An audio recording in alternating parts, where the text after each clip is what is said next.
ایک بار پھر سے خوش آمدید کہتے ہیں آپ کو۔ آج پاکستان کے مختلف علاقوں میں پاکستان کی دیگر سیاسی، سماجی اور مذہبی جماعتوں کی جانب سے ایک ریلی کا انعقاد کیا گیا۔ ناموس رسالت کے حوالے سے ریلی نکالی گئی اور اس کی ایک جو سب سے بڑا پس منظر تھا کہ ماضی میں کافی بار ہم نے دیکھا کہ حضور پاک صلی اللہ علیہ وسلم کی شان میں گستاخی کی جاتی تھی اور وہ عام طور پہ یورپین یا ایسے ممالک کی طرف سے کی جاتی تھی جو کہ شاید اسلام کو نہیں جانتے تھے، اتنا زیادہ اس کے بارے میں اویئر نہیں ہوتے، لیکن اس بار یہ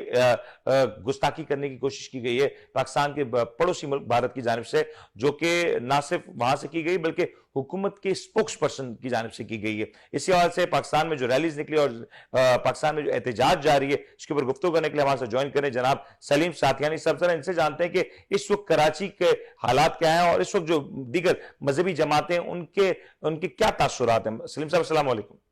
وعلیکم السلام۔ سلیم صاحب، آج کراچی سمیت ملک بھر میں ایک بڑے تعداد میں ریلیز کا انعقاد کیا گیا۔ ہم نے دیکھا کہ لوگ کافی پرجوش تھے، کچھ لوگ غم و غصے کا اظہار بھی کر رہے تھے اور ہندوستان کے حوالے سے جو تجارتی معاملات ہیں اس کے حوالے سے بھی سوالات اٹھا رہے تھے۔ تو آج دراصل ہوا کیا، ذرا اس کے بارے میں آپ وضاحت کرتے ہیں۔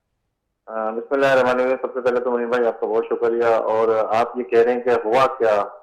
کیا کچھ نہیں ہو گیا۔ میں یہ کہوں گا کہ میرے نبی کی شان کے حوالے سے ہماری جان، ہماری ہر چیز قربان ہے، اور گستاخانہ رسول کے حوالے سے جو گفتگو کی گئی اور جو بات کی گئی، انہوں نے ہمارے جذبات کو مجروح کیا، اور جس طریقے سے جو بات کی گئی وہ ہم جو ہے جو غم و غصے کی جو لہر ہے وہ نہ صرف ہمارے مسلمانوں میں، نہ صرف پاکستان بلکہ پوری دنیا کے اندر جو ہے میرے نبی کے چاہنے والے اور میرے نبی سے محبت کرنے والے، اور ہمارا سب کچھ قربان ہمارے نبی کے اوپر ہے۔ تو اس کے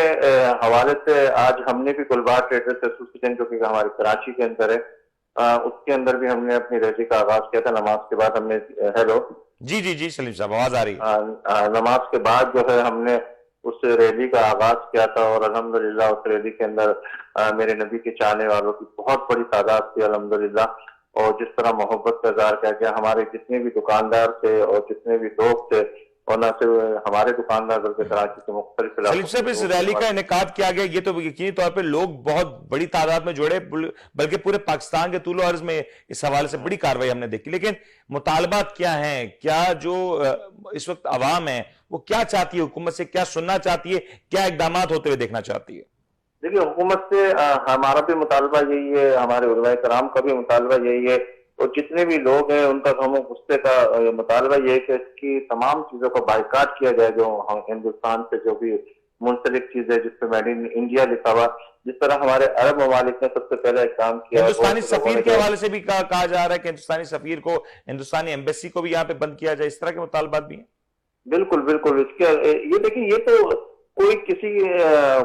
شخص کی تو بات ہی نہیں ہے، کسی چاہنے والوں کی تو بات نہیں ہے، وہ میرے نبی کے چاہنے والوں کی بات ہے نا، اور جو ہمارے نبی کے خلاف ہوگا اس کے اوپر تو ہم کچھ بھی نہیں۔ میرا رب تو سب سے زیادہ محبت کا تقاضا، محبت کی بات ہی کر رہا ہے، تو اپنے نبی کے لیے کہہ رہا ہے کہ میں نے سب سے بڑا احسان آپ پہ کیا کہ آپ کے اندر اسی نبی بھیجا۔ دنیا کی تمام نعمتیں دینے کے بعد کہیں بھی احسان کی بات نہیں، اور نبی کو بھیجنے کے بعد احسان کی بات ہوئی، تو جس پہ رب جو ہے ناراض ہو جائے تو بات ہی الگ ہے۔ اور انشاءاللہ دیکھے کہ دنیا کیا ہے، اگر ہم بائیکاٹ کرنے کے لیے، اور رب تو ایسی سزا دے گا وہ دنیا بھی دے گی۔ سلیم صاحب یہ بتائیں کہ اگر اس موجودہ حکومت کے بارے میں جس وقت جو باتیں چل رہی ہیں، جو گردش کر رہی ہیں کہ موجودہ حکومت ہندوستان کے ساتھ تجارتی معاملات کو فروغ دینے کی کوشش کی جا رہی ہے، بلکہ اکثر اپوزیشن کے رہنما تو اس بات کا الزام بھی لگاتے ہیں کہ موجودہ حکومت میں جو حکمران موجود ہیں، جو لیڈران موجود ہیں، ان کے اپنے بڑی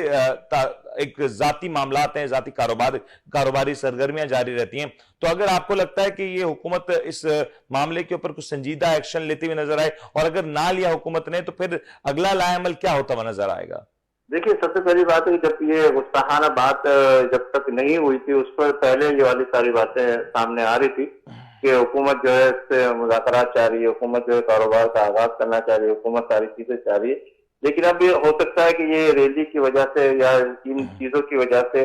اور میرے نبی کے چاہنے والوں کی وجہ سے ہو سکتا ہے ان کا یہ سارا کا سارا لائے محمد جو انہوں نے ذہن میں جو خاکہ بنایا وہ انشاءاللہ تعالی اگر محبت کرنے والوں کے دل کی بات ہوگی تو یہ نہیں کریں گے۔ اور ہمارا مطالبہ بھی یہی ہے کہ اس طرح کی چیز جو ہے کہ کہتے جو ہمارے نبی کی شان کے خلاف ہو،